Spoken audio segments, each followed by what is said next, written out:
اب آپ کے لیے چلتے ہیں شہداد پر رپورٹ کرے ہیں شعیب اسلام۔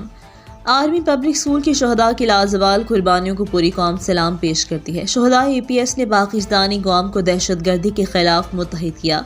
16 دسمبر کا دن آرمی پبلک اسکول کے شہداء کی عظیم قربانیوں کی یاد ہمیشہ تازہ کرتا رہے گا۔ ان خیالات کا اظہار راجپوت نظریاتی سنگت شہداد پور کے چیئرمین دانا ندیم سلیم ایڈوکیٹ حبیب الرحمان رند نے آرمی پبلک اسکول پشاور کے شہداء کی برسی کے حوالے سے بات چیت کرتے ہوئے کیا۔ انہوں نے کہا، ننھے پھولوں نے عظیم مقصد کے لیے اپنی قیمتی جانوں کا نذرانہ پیش کیا، اپنے قیمتی لہو سے محفوظ اور پرامن پاکستان کی بنیاد رکھی۔ شہید بچوں کی عظیم قربانیوں نے قوم کو نیا حوصلہ اور عزم دیا۔ قوم ان بچوں اور اساتذہ کی لازوال قربانیوں کا ہمیشہ یاد رکھے گی۔